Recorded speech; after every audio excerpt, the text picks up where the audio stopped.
नमस्कार, आप देख रहे हैं टुडे हेडलाइंस। इस चिलचिलाती धूप में ये तख्तियां लेकर हिंदू कोऑपरेटिव बैंक के बाहर बैठे ये लोग, इन्होंने कभी सोचा नहीं होगा जब ये बैंक में अपनी धनराशि जमा करने आए होंगे कि इनको कुछ साल बाद इस तरह से तख्तियां लेकर खड़े होना पड़ेगा अपने ही पैसे बैंक से लेने के लिए। लेकिन हालात आपके सामने हैं, ये तख्तियां लेकर इस चिलचिलाती धूप में खड़े हैं। बैंक के खाता धारकों और बैंक के बीच का घमासान ये आज 6वें दिन में प्रवेश कर चुका है। ये धरना जो ये लोग दे रहे हैं अपने ही पैसे निकलवाने के लिए बैंक से, ये 6ठे दिन भी लगातार जारी है। इनसे जानेंगे कि क्या कुछ परिस्थितियां रही जो इनको मजबूर होना पड़ा ये तख्तियां लेकर इस बैंक के बाहर खड़े होने के लिए। अपना नाम बताएं जी। मेरा नाम है रजत बाली। बताएं कहाँ से शुरू हुआ, शुरुआत बताइए इस हमारे दर्शकों को। 2019 को लास्ट ईयर मार्च 25 मार्च को हिंदू कोऑपरेटिव बैंक को आरबीआई के थ्रू बंद कर दिया गया। उसके इन्होंने 2 रीज़न बताए थे कि एक था कि इनकी ओवर स्टाफिंग है, मतलब इन्होंने बंदे ज़्यादा रखे हुए हैं, पता नहीं क्यों, उसका कारण मुझे नहीं पता। और दूसरा कारण कि इनके पास पैसे की शॉर्टेज चल रही है, मतलब लोन वगैरह बांटे होंगे वो वापस नहीं दे रहे हैं। ठीक है, उस चीज़ से हमारे जो डिपॉजिटर खड़े हैं उनका क्या लेन देन है। हमने तो पैसे जमा कराए हैं, हमें इंटरेस्ट के साथ हमें वापस करो। लास्ट ईयर जब इन्होंने बैंक बंद किया उसके बाद इन्होंने बोला कि आपको सिर्फ 6 महीने में 4,000 रुपया मिलेगा। अब 4,000 से मेरा 15 लाख है, किसी का 10 लाख है, किसी का 15 लाख है, उस 4,000 में क्या होगा। अब फ़िलहाल तक इस वक्त 15 महीने हो गए हैं, 2019 का 2020 आ गया, जून मंथ चल रहा है। इन्होंने अभी तक हमें सिर्फ 50,000 दिया। हमें एक अकाउंट से सिर्फ 50,000 बाहर निकालने की इजाज़त है। आपकी जो तख्ती कह रही है don't punish us for other since, defaulters की आप बात कर रहे हैं। जी बिल्कुल। इसमें तो जो डिफॉल्टर्स को अभी तक, क्योंकि बड़े बड़े नाम हैं डिफॉल्टर्स की लिस्ट में, क्या आपको लगता है कि इसीलिए देरी हो रही है उनको वो सज़ा जो आपको मिल रही है?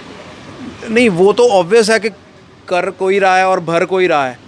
हमारा ये है कि हमने पैसे दिए हैं, अब लोन किसी ने इशू करवाया, सफ़र हम लोग कर रहे हैं। क्यों कर रहे हैं? क्योंकि हमारे पैसे थे।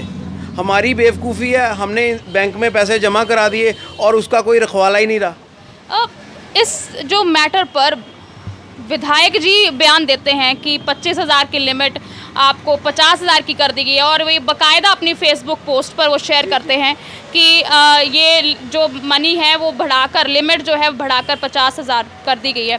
इसके बारे में क्या कहेंगे? पॉलिटिकलाइज क्यों किया जा रहा है? मैम देखो ना, फ्राइडे को अमित विज जी ने एक बयान जारी किया था कि जो आरबीआई ने 25,000 से लिमिट 50,000 मतलब 50,000 तक लिमिट कर दी है। अब मेरा उसमें बैंक में 16 लाख रुपया है, मेरे को 25,000 से क्या लेना देना है। उसके अगले दिन बीजेपी वालों ने नया बयान जारी कर दिया कि ये उन्होंने नहीं किया, ये हमने किया, सनी देओल जी ने कराया। सनी देओल ने कराया या फिर जाखड़ साहब ने कराया, हमें इससे क्या लेन देना है। हमारे पैसे हम ही को ही दे के क्रेडिट खुद ले जा रहे हैं। वो क्यों? यहाँ तो सारे पैसे दिलवा दिए हों, फिर तो क्रेडिट ले भी। या इन्होंने हमें लोन दिलवाया हो कि यार गरीब बंदे हैं, इनको लोन दिलवा दिया, फिर क्रेडिट लें, उसका कोई दिक्कत नहीं है। हमारे पैसे हम ही को दे के ये क्रेडिट ले रहे हैं बिना बात के ही, ना कोई बात है ना कुछ। और आप हिसाब लगाओ, ना ही यहाँ पे बीजेपी वाला कोई बंदा आता है, ना ही कोई कांग्रेस वाला बंदा आता है, क्योंकि सरकार कांग्रेस की है और बीजेपी वालों को इस चीज़ में इंटरेस्ट ही नहीं है। वो कहते हैं हमें नहीं पता, हमें मत पूछो। ठीक है, शायद ये तख्ती एक और आप देखेंगे, दर्शकों को मैं दिखाऊंगी, नो मनी नो वोट। तो क्या ये आप तय कर चुके हैं कि अगर पैसे जो नहीं मिलते हैं, आप बात करेंगे इस बारे में? जी मैम, मेरा नाम प्रदीप कुमार है। मैम ओबियसली जब हमें हमारा ही सेविंग का पैसा नहीं मिलेगा तो हम लोग क्यों वोट करेंगे गवर्नमेंट को? गवर्नमेंट हमारे बारे में कुछ सोच ही नहीं रही है, तो फिर हम क्यों वोट करेंगे मैम गवर्नमेंट? किसी प्रशासनिक अधिकारी से अभी तक आपकी बात हुई? हाँ जी मैम, हमारी मीटिंग हुई थी मैम ट्यूसडे को डीसीजी से, और रजत वाली जी आपको एक्सप्लेन करेंगे। ये मैम ऐसा है कि जिस दिन हम फर्स्ट डे बैठे थे 18 जून को, उस दिन तहसीलदार साहब, मजिस्ट्रेट साहब आए थे हमें उठाने के लिए कि आप अपना धरना बंद कर लो, बाहर गर्मी बहुत है। उस दिन भी उन्होंने मीटिंग में हमें ये बताया था जो बाकी बोल रहे हैं कि धीरे धीरे करके आरबीआई कर रही है या हम डिफ़ॉल्टर्स के एक्शन ले रहे हैं उनके ख़िलाफ़। तो उसका हमें सेटिस्फेक्शन हुई नहीं, तो हमने अगले दिन भी वो कंटिन्यू किया। अगले दिन जब हम बैठे हैं, अराउंड 2 घंटे बैठने के बाद डीएसपी मन्हास जी आए हैं। उन्होंने हमें आश्वासन दिया कि हम आपकी मीटिंग डीसी साहब से कराएंगे। उनके कहने के बाद मंगलवार को, ट्यूसडे को हमारी डीसी साहब के साथ मीटिंग हुई है। मीटिंग में डीसी साहब ने हमें बताया कि ये काम आरबीआई का है, हम इसमें एडमिनिस्ट्रेशन कुछ भी नहीं कर सकती सिवाय किसी डिफ़ॉल्टर्स को पकड़ने के लिए। तो मैम, अगर डीसी साहब जो शहर के मालिक है वो नहीं कुछ कर सकते, हम किसके आगे बोलेंगे? डिफॉल्टर्स को पकड़ने के लिए रोक कौन रहा है, ये बताएं। ये तो मैम उन्हीं को ही पता होगा। ये तो हमारा भी तो नहीं ना, अगर रोका नहीं तो किसी ने पकड़ा भी नहीं है। कोई बीजेपी का कहते हैं बंदा है, कोई कहते हैं कि कांग्रेस का बंदा है, लेकिन हमें इससे क्या मतलब है? हमें तो हमारे पैसे से मतलब है। आपकी तख्ती भी शायद यही कह रही है, हाँ जी। Victims arrest the fraud. तो फ्रॉड जो डिफॉल्टर है इस मामले में, उनको छोटे छोटे जनता, छोटे छोटे अमाउंट के जो लोग हैं वो इतना सफ़र कर रहे हैं। किसी घर में कोई बीमार है, किसी के घर में कोई शादी है, उनको उनका पैसा ही नहीं मिल रहा है, वो क्या करेंगे? उनको ये काबिले गौर यहाँ पर कि जब भी पठानकोट में, ज़िला पठानकोट में धरना, क्योंकि पिछला जो कृष्णा मामले में अभी धरना हुआ, तो दूसरे ही दिन पहुंच जाते हैं प्रशासनिक अधिकारी धरना उठाने के लिए, लेकिन जो मामले की जड़ है वहां तक जाने के लिए शायद वो इच्छा शक्ति की कमी प्रशासन में खास तौर पर पाई जा रही है। इसके अलावा अगर हम बात करें बैंक, अभी आप इनसे बात हुई आपकी बैंक से? मैडम, बैंक वाले कहते हैं कि उन्होंने 50% से ज़्यादा रिकवरी कर ली है, लेकिन अभी तक वो दे रहे हैं सिर्फ 25,000 रुपीज़। लेकिन अगर आपने 50% रिकवरी कर ली है तो जो डिपॉजिटर हैं उनकी आधी अमाउंट वापस करो। आरबीआई की इंस्ट्रक्शन है कि आप जितनी अमाउंट लाओगे उतनी अमाउंट हम रिलीफ करेंगे, लेकिन ये आरबीआई को इतना कहने में सक्षम ही नहीं है कि हमने इतनी रिकवरी कर ली है। अभी थोड़े दिन पहले जब डीसी साहब से बात हुई, उन्होंने कहा था 15-20 हज़ार रुपया रिकवरी पेंडिंग है, जैसे वो आएगी तो आरबीआई जो है नवीन गाइडलाइन करेगी शुरू। तो लेकिन इतनी रिकवरी आने के बाद भी नहीं, अगर 25,000 मिल रहा है तो फिर क्या फ़ायदा है? इतने लोग परेशान हैं, किसी के पास पैसा नहीं है। आर्थिक तंगी का जो माहौल है इस वक्त, कोरोना काल है और इसमें हर एक इंसान को पैसे की तंगी है, पैसे की ज़रूरत है। ऐसे में ये लोग जो बैठे हैं, ये उम्मीद लगाए बैठे कि प्रशासनिक अधिकारी, प्रशासन कुछ करेगा और जो डिफ़ॉल्टर्स, जो असली में ज़िम्मेदार हैं इस कंडीशन के, उनको सज़ा और उनको दी जाएगी, ना कि इन लोगों को ये चीज़ भुगतने को लिए मिलेगी। अगर आर्थिकता की बात करें तो रसोई का बजट और घर का बजट से लेकर असली जो बात होती है वो महिलाएं जानती हैं। महिलाएं भी इस संग्राम में कूद चुकी हैं। हमारे साथ एक महिला है, उनसे बात करेंगे कि किस तरह से परेशानियां इनके लिए। तख्ती आप देख रहे हैं, करे कोई परे कोई।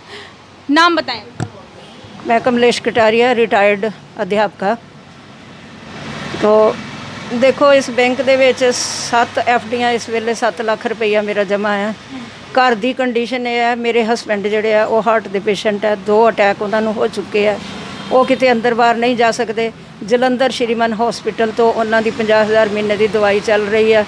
ਮੇਰੀ ਬੇਟੀ ਇੰਨੀ ਬਿਮਾਰ ਸੀ, ਪਹਿਲੇ ਸੈਨਗੜ੍ਹ ਬਲਦੇਵ ਦੇ ਹਸਪੀਟਲ 1.5 ਲੱਖ ਦਾ ਖਰਚਾ ਆਇਆ, ਉਸ ਤੋਂ ਬਾਅਦ ਡੀਐਮਸੀ 1.5 ਲੱਖ ਦਾ ਖਰਚਾ ਆਇਆ, ਉਸ ਤੋਂ ਬਾਅਦ ਹੁਣ ਬੇਟੀ ਜੰਮੂ ਦਾਖਲ ਹੈ। ਔਰ ਮੈਂ ਇਹਨਾਂ ਕੋਲ ਮਹਿਤਾ ਸਾਹਿਬ ਕੋਲ ਆਈ ਹਾਂ, ਆਣ ਕੇ ਰੋਈ ਵੀ ਹਾਂ ਵੀ ਕੋਈ ਬੇਟੀ ਹੈ, ਤੁਸੀਂ ਦੇਖ ਲਓ, ਮੈਨੂੰ ਐਫਡੀਆਂ 'ਚੋਂ ਥੋੜ੍ਹੇ ਬਹੁਤੇ ਪੈਸੇ ਦਵਾ ਦਿਓ, ਮੈਂ ਬੇਟੀ ਦਾ ਇਲਾਜ ਕਰਾ ਸਕਾਂ, ਕਿਉਂਕਿ ਉਹ ਬੇਟੀ ਦੇ ਘਰ ਵਾਲਾ ਤੇ ਇਲਾਜ ਉਹਦਾ ਕਰਵਾਉਣ 'ਚ ਸਮਰਥ ਹੈ।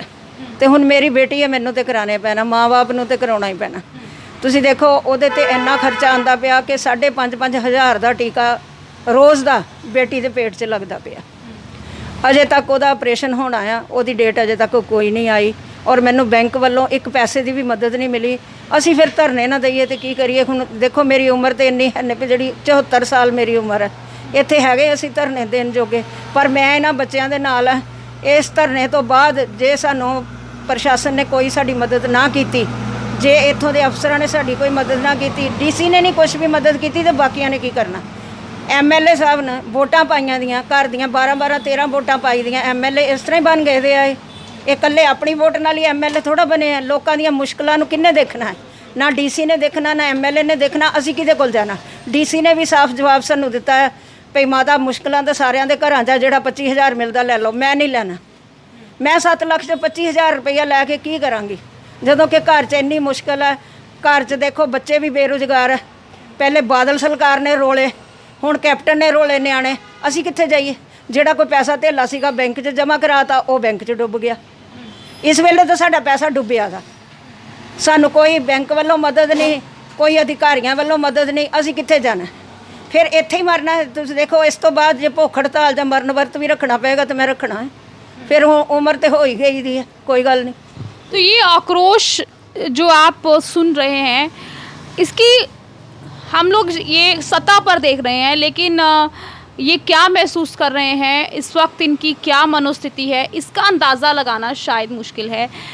क्योंकि ये वो लोग, इनकी जमा पूंजी और पूरी उम्र की कमाई जो है वो बैंक में पड़ी है, लेकिन उसको निकलवाने में असमर्थ हैं, जबकि परिवार में ढेर सारी मुश्किलें हैं। प्रशासन और जितने भी विधायक, एमपी क्रेडिट लेना चाहते हैं, आप लें, क्योंकि आपका बनता है क्रेडिट लेना, लेकिन काम करवा कर क्रेडिट लें। इनकी ज़रूर सुनी जाए और मदद करें अगर कर सकते हैं तो।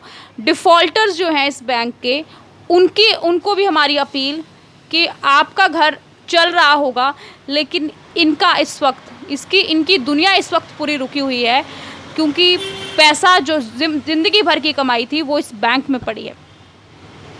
तो ये ध्यान देने योग्य बातें जो ज़िला प्रशासन, विधायक जी, एमपी जी, अगर टुडे हेडलाइंस की ओर से अपील भी है ये कि इनकी बात सुने और इनको कुछ राहत ज़रूर दी जाए।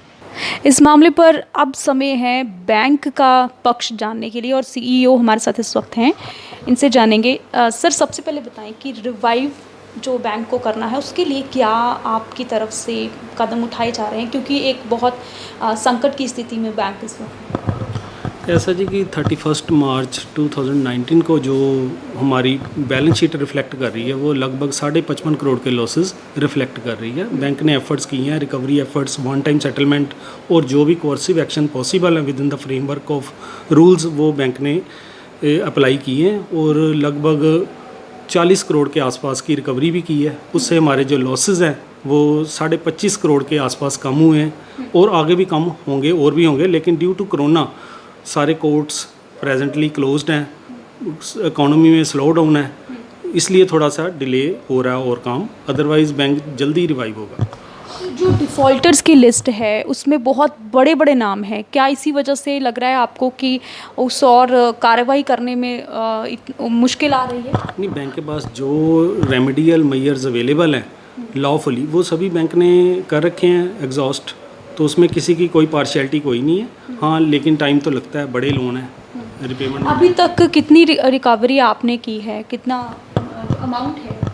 ये लगभग after imposition of directions 40 crore plus है तो रिकवरी। अगर आरबीआई की बात करें, आरबीआई की गाइडलाइंस की बात करें, तो क्या कहती है आरबीआई की गाइडलाइंस कि कितना, जब आप रिकवरी करते हैं तो कितना आप जो बैंक के खाता धारकों को आप दे सकते हैं? देखो ऐसा जी कि टाइम टू टाइम बैंक के जो फाइनेंशियल्स है वो रिजर्व बैंक रिव्यू करता है, लिक्विडिटी असेस करता है, उसके बाद ही वो फिर निर्णय लेता है कि कितनी विड्रॉल अमाउंट अलाउ करनी है। वो टाइम टू टाइम हम उन्हें भेज रहे हैं, और जब कोई ऑर्डर आता है, कोई रिलीफ आती तो हम इमीडिएटली पास ऑन कर रहे हैं। क्योंकि ये सवाल इसलिए ज़रूरी हो जाता है क्योंकि जो बैंक की लिमिट है वो बढ़ रही है, और उसके साथ साथ ही पॉलिटिकलाइज करने का जो इशू है वो शुरू हो रहा है। कांग्रेस कह रही है हमने करवाया, बीजेपी कह रही है हम करवा रहे हैं, लिमिट को बढ़ा रहे हैं। तो है तो ये बैंक और आरबीआई की गाइडलाइंस के बिल्कुल वो रिव्यू कर रहे हैं। Reserve bank time to time review करता है बैंक की प्रोग्रेस, और जो उसमें प्लस आता है तो वो रिलीफ पास ऑन कर देते क्या हैं। आपको लगता है कि पॉलिटिकल कोई दबाव या पॉलिटिकल किसी तरह का इंटरफेयर इस बैंक की कार्यप्रणाली में है? देखो इस समय तो बैंक बिल्कुल असहाय है, कारण कि बोर्ड ऑफ डायरेक्टर नहीं, और हमारे जो संरक्षक हैं इसमें प्रेजेंटली स्टेट गवर्नमेंट ही है जो हमें रिवाइव करने के लिए दिन रात एक कर रही है। हमारे मानयोग मंत्री श्री सुखजिंदर रंधावा जी, जिन्होंने दिन रात एक कर दिया इसको रिवाइव करने के लिए, Shri Vikas Garg ji senior IAS registrar cooperative society Punjab, और हमारे DC साहब इसमें पूरी तरह रिवाइव करने के लिए दिन रात प्रयास कर रहे हैं। जो बैंक खाता धारक उनको मिले थे, लेकिन तब तो प्रशासनिक अधिकारी हैं जैसे हमारे जिलाधीश हैं, वो तो बिल्कुल असहाय बता रहे हैं कि हम कुछ नहीं कर सकते, इसमें आरबीआई का ही रोल है। ऐसा जी कि जो बैंक की गवर्नेंस है वो रेस्ट करती है रिज़र्व बैंक के ऊपर। रिज़र्व बैंक एक ऑटोनमस बॉडी है जो एक्ट ऑफ पार्लियामेंट से बनी है और अपने फाइनेंशियल्स पे ही डिपेंड करती है, वो किसी के इन्फ्लुएंस में जल्दी आती नहीं है। ठीक है, फाइनेंशियल्स इंप्रूव हो रहे हैं डे बाई डे, जितने जल्दी इंप्रूव होंगे उतनी जल्दी बैंक बाउंस बैक करेगा और अपनी नॉर्मल बैंकिंग शुरू करेगा, और उस दिशा में हम अग्रसर हैं और रिजल्ट भी दे रहे हैं उनको। हम चाहते हैं कि बैंक बाउंस बैक करे जैसा कि आप कह रहे हैं, लेकिन प्रेजेंटली क्या आपको लग रहा है कि डूबते हुए जहाज़ का आपको कैप्टन बनाया गया है? नहीं, ऐसा जी चुनौतियाँ तो रहती हैं, चुनौतियों में कई कुछ सीखने को मिलता है और सीख रहे हैं, और हमें यकीन है कि हम कामयाब होंगे। राहत कब तक मिलेगी? जो बैंक के खाताधारक हैं, इतनी चिलचिलाती धूप में वो बाहर धरना दे रहे हैं, राहत कब तक मिलेगी उनको, उनके लिए ऐसा जी जब डायरेक्शंस इम्पोज की थी तब रिजर्व बैंक ने निर्णय लिया था बैंक की फाइनेंशियल पोजीशन को देखते हुए 4000 विड्रॉल का। देयर आफ्टर उन्होंने हमारी प्रोग्रेस देखी, 10,000 किया, फिर उससे 25 किया। अब देखो परफॉर्मेंस ही बोल रही है कि 25 से सीधा 50 पर गए हैं। परफॉर्मेंस तो हम दे ही रहे हैं, लेकिन जल्दी रिवाइव भी होगा बैंक। अब कोई बहुत लंबा समय नहीं लगने वाला मेरे ख्याल में। अगर हमने लगभग 40 करोड़ की रिकवरी की, अब अराउंड 25 करोड़ की और कर लें तो शायद जल्दी बैंक रिवाइव होगा। लेकिन आपको नहीं लगता, अगर आप ये सीईओ के पद से हटकर सोचें तो एक आम आदमी के लिए अपना ही पैसा निकलवाने के लिए अगर बैंक के सामने धरना देना पड़े, एक आम आदमी के नाते आप मुझे इस सवाल का जवाब दीजिए, क्या कितना मुश्किल और कितना? देखो जी, ऐसा डिपॉजिटर अपनी जगह बिल्कुल ठीक है, हमारी सहानुभूति उनके साथ है, लेकिन हम रूल्स में बंधे हुए हैं, उसको वायलेट नहीं कर सकते, मजबूर हो, बहुत ज़्यादा मजबूर हैं इसको, लेकिन हम समझते हैं उनकी पीड़ा को कि वो अपनी जगह बिल्कुल ठीक है। तो बहुत बहुत शुक्रिया टुडे हेडलाइन से बात करने के लिए। ये पक्ष है बैंक की तरफ से, सहानुभूति है और बाउंस बैक करने का जो ये है कि उनको उम्मीद है कि जल्द ही बैंक जो है बाउंस बैक करेगा और खाता धारकों को भी राहत मिलेगी। कैमरामैन अमित के साथ निशा प्रभा, टुडे हेडलाइंस के लिए। Auckland public school Trehti, Shahpurkandi, Jugial, Pathankot proudly announces opening of admission from nursery to 12th class. School is endowed with lush green and peaceful campus spread over 5 acres of land. We use latest educational technology and believe in providing the best education the child deserves. We have well-equipped labs for science and computer. Also, well-equipped library for cultivating reading habits among the learners. Affordable fee structure and scholarships. Conveyance also available. Auckland Public School, Trehti, Shapurkandi, Jugyal, Pathankot. Feel free to call us on 70875 36789, 70875 46789. वो है हमारे cable heroes. Corona से fight करने के लिए आप सब अपने घरों में हैं और आपका और आपके परिवार का मनोरंजन कर रहा है टीवी, इंटरनेट। क्या आप जानते हैं कि आपके घर में टीवी बराबर चलता रहे, आपका पसंदीदा चैनल आप तक लगातार पहुंचता रहे और इंटरनेट में कोई रुकावट ना आए? उसके लिए हजारों केबल ऑपरेटर्स और केबल वर्कर्स 24/7 आपके मनोरंजन के लिए काम कर रहे हैं। सभी केबल कर्मचारियों को सलाम।